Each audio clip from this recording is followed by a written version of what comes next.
दोस्तों, किसी ने क्या खूब कहा है कि चिंता और चिंतन में क्या फर्क है। फर्क सिर्फ इतना है दोस्तों कि चिंता आपके तन पर प्रभाव डालता है तो चिंतन आपके मन पर। दोस्तों, एक बार की कहानी है। एक राज्य था जहां पर एक बहुत ही बढ़िया राजा हुआ करते थे जो लोगों को आइडेंटिफाई करने में एक्सपर्ट माने जाते थे। कौन सा आदमी किस काम के लिए सही है, उन राजा से अच्छा कोई और पहचान नहीं पाता था। उनके राज्य में सब कुछ सही चल रहा था। तभी दोस्तों उनके राज्य में एक घटना हो गई कि उनके जो महामंत्री थे उनका देहांत हो गया। अब राजा के सामने एक विकट परिस्थिति थी कि एक नया महामंत्री कैसे चूज किया जाए। राजा के सामने जितने भी ऑप्शंस अवेलेबल थे उसमें से राजा को पता था कि मेरे देश का महामंत्री बनने की जो कला है, जो टैलेंट है, वो सिर्फ और सिर्फ 4 मंत्रियों में है। वो चारों के चारों एक समान होशियार है, होनहार है और उनके प्रति लॉयल भी है। तो राजा ने सोचा कि जो भी प्रॉब्लम्स मेरे किंगडम में यहां पर आ रही है उनको कौन सबसे अच्छा सॉल्व कर सकेगा, कौन उसके ऊपर सबसे अच्छा ध्यान दे सकेगा, यह बात समझने के लिए क्यों ना मैं इनकी एक छोटी सी परीक्षा ले लूं। राजा ने चारों मंत्रियों को अपने पास बुलाया और उनको बोला कि कल मैं तुम चारों की एक परीक्षा लेने वाला हूं और परीक्षा क्या होगी ये मैं तुमको अभी बता देता हूं। कल तुम सबके सामने एक बड़ा सा कॉम्प्लिकेटेड लॉक लाकर रख दिया जाएगा और तुमको उस लॉक को ओपन करना है। मैं तुम सबको बता दूं कि गणित के बहुत सारे तंत्र मंत्रों को यूज कर ये लॉक हमने डिजाइन किया है और इस लॉक को खोलना अच्छों के लिए आज तक पॉसिबल नहीं हुआ है, लेकिन मुझे भरोसा है कि तुम चारों में से कोई एक तो होगा जो इस लॉक को जरूर खोल पाएगा। जब मंत्रियों ने राजा की बात सुनी तो उनके चेहरे पर एक बड़ी सी स्माइल आ गई, क्योंकि चारों को एक मौका मिला था उस पद को हासिल करने का जिसकी तमन्ना चारों के दिल में बहुत जमाने से थी।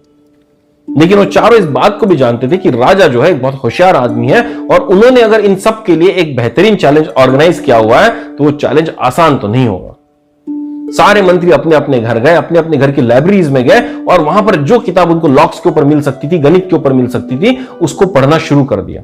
जहां पर दोस्तों 3 मंत्री रात भर किताबें छानते रहे, वहां पर जो चौथे मंत्री थे वो घर गए। उन्होंने 1-2 किताबें पढ़ी और उसके बाद सोचा कि कल जो भी प्रॉब्लम मेरे सामने आएगा वैसा प्रॉब्लम जिंदगी में पहली बार मेरे सामने नहीं आया। इसके पहले भी बहुत सारे प्रॉब्लम आए, मैंने सब प्रॉब्लम को समझकर सही तरह से सॉल्व किया है, तो शायद ये चैलेंज भी मैं अपनी बुद्धिमत्ता पर कल सॉल्व कर ही लूंगा।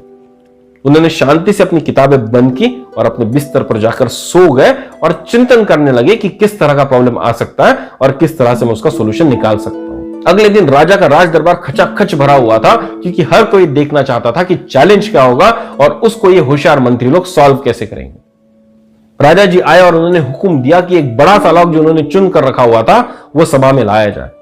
10 लोग गए, उन्होंने सही तरह से वो लॉक को लाया और जैसे उस लॉक को जनता ने देखा सबके होश उड़ गए। एक वो बहुत बड़ा लॉक था और दिखने में इतना कॉम्प्लिकेटेड था, उसमें इतने सारे गियर्स थे, इतने सारे लिवर्स थे कि हर कोई सोचने लगा कि इस ताले को खोलना तो इम्पॉसिबल होगा। राजा ने एक एक करके मंत्रियों को आगे बुलाया और उनको बोला कि आओ अपनी किस्मत ट्राई करो, अपना हुनर दिखाओ और इस लॉक को खोल कर दिखाओ और बन जाओ इस राज्य के महामंत्री। पहला मंत्री आया, अपने साथ कुछ गणित की किताबें लेके आया। उसने किताबें देखी, किताबें छानी, ग्रंथ देखे, इधर उधर देखा और पूरी कोशिश की, लेकिन फिर भी उसको समझ में नहीं आया कि इस कॉम्प्लिकेटेड लॉक को कैसे खोला जाए, क्योंकि इस तरह का लॉक उसने कभी देखा नहीं था और वो अपनी हार मानकर वहां से निकल गया। दूसरा मंत्री आया, उसके साथ भी कुछ ऐसा ही हुआ। उसने जब लॉक की कॉम्प्लेक्सिटी को देखा तो समझ ही नहीं पाया कि ऐसा तो किसी किताब में नहीं दिया गया है, ऐसा लॉक मैं ओपन कैसे करूंगा। जब तीसरा आया तो उसने जी तोड़ कोशिश की कि वो कुछ मैथमेटिकल फंडा वहां पर लगा सके कि उस लॉक को खोल सके। उसने कोशिश करनी चाहिए पर उसके दिमाग में वो तरकीब नहीं आई जो शायद लॉक को खोल सकेगी और लॉक को टच किए बगैर ही वहां से वो निकल गया। राजा तीनों मंत्रियों की यह हालत देखकर बहुत दुखी हुआ, क्योंकि उनको उन तीनों मंत्रियों से बहुत अपेक्षा थी और उन्होंने इसी अपेक्षा के साथ में चौथे मंत्री को भी लॉक खोलने के लिए बुलाया। चौथा मंत्री जब लॉक के पास पहुंचा तो उसके हाथ में कोई ग्रंथ नहीं था, कोई किताब नहीं थी और यह देखकर पूरी जनता वहां पर ठहाके लगाकर हंसने लगी कि बड़े बड़े विद्वान बड़े बड़े किताबों की सहायता के साथ इस लॉक को नहीं खोल पाए, यह मंत्री बिना किसी सहायता के साथ खोल कैसे लेगा।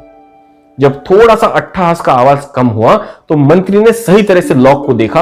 वो उसके पीछे गया, वो उसके आगे गया, पूरा राउंड एंड राउंड लॉक को देखकर उसने एक डिसीजन पर पहुंचा और गया और एक कुंडी को खट करके खोल दिया और लॉक खुल गया। जब जनता ने ये चीज देखी तो जनता के होश उड़ गए। सबको समझ ही नहीं आ रहा था कि इन्होंने इतने आसानी से कैसे कर लिया। लॉक खुला हुआ देखकर राजा बहुत खुश हो गया और राजा ने उस मंत्री को बुलाकर पूछा कि तुमने लॉक कैसे खोल लिया। वो मंत्री राजा के सामने आए, अपने हाथ जोड़े और महाराज को निवेदन करके बोलता है, महाराज जब मैं इस लॉक के पास गया, इसके आजू बाजू घुमा, इसका निरीक्षण किया तो मुझे एक बात पता चली कि ये लॉक तो बंद है ही नहीं, ये तो सिर्फ एक खूंटी से बंधा हुआ है। मैंने बस उस खूंटी को खोल दिया और ये लॉक अपने आप खुल गया। मंत्री महाराज को कहता है कि महाराज इस ताले से डरने की जरूरत नहीं थी, इस ताले को तो समझने की जरूरत थी। जब मैं इस ताले के आजू बाजू घुमा तो मैं इस ताले को समझ गया और मुझे इस प्रॉब्लम का हल भी दिखाई दे गया। मंत्री की एक बात सुनकर राजा के साथ साथ वहां की प्रजा भी बहुत खुश हो गई और एक जोश जल्लोश के साथ में उस मंत्री को महामंत्री नियुक्त किया गया। दोस्तों, इस कहानी के जो बाकी 3 मंत्री थे वो उस ताले को सिर्फ इसलिए नहीं खोल पाए क्योंकि उनको इस ताले की चिंता होने लगी थी, उनको इस ताले से एंजाइटी होने लगी। तो दोस्तों, क्या हमारे जिंदगी में भी अक्सर ऐसा होता है कि हमारे सामने जब प्रॉब्लम आ जाता है तो हम उसके सॉल्यूशंस के ऊपर विचार करने के लिए लगते हैं, ना कि उसको समझने के लिए। दोस्तों, कोई भी प्रॉब्लम इतना ही कॉम्प्लिकेटेड हो सकता है जितना हम उसको समझने की कोशिश करेंगे। अगर दोस्तों प्रॉब्लम को प्रॉब्लम ना समझकर एक आसान सा सवाल हम समझे और उसको समझने की कोशिश करें, उसकी चिंता ना करते हुए उसके ऊपर चिंतन करें, तो हमको पता चल जाएगा कि ये प्रॉब्लम तो शायद बड़ी आसानी से सॉल्व हो सकता था, जिसके लिए हमको चिंता करने की जरूरत तक नहीं। हमको जरूरत है कि उस समय पर जो भी एजिटेटिंग थॉट्स हमारे दिमाग में आ रहे हैं, उन सारे विचारों को थोड़ा सा विराम दें, उस प्रॉब्लम के ऊपर फोकस करें, हल्के से देखें कि क्या हम उस प्रॉब्लम को समझ सकते हैं, और समझने के बाद अगर हम विचारों का फ्लो आने दें तो शायद हम वो प्रॉब्लम को ज्यादा अच्छी तरह से सॉल्व कर पाएंगे। तो दोस्तों, याद रखिएगा कि चिंता और चिंतन में सिर्फ इतना ही फर्क है कि चिंता आपके तन पर प्रभाव डालती है, तो चिंतन आपके मन पर। उम्मीद करता हूं कि जिंदगी में आप चिंता ना करते हुए चिंतन को अपनाएंगे और चिंतन करते हुए हर प्रॉब्लम को समझकर उसके हल की तरफ आगे बढ़ेंगे। दोस्तों, जिंदगी के सारे प्रॉब्लम सॉल्व ना भी हो पाए तो कोई बात नहीं, लेकिन जितने प्रॉब्लम हमारे सामने आ रहे हैं वो सॉल्व ना होते हुए भी अगर हम उसको समझ पाए तो भी काफी है। तो दोस्तों, आशा करता हूं कि इसके बाद से हर प्रॉब्लम के लिए आप चिंतन करेंगे, चिंता नहीं।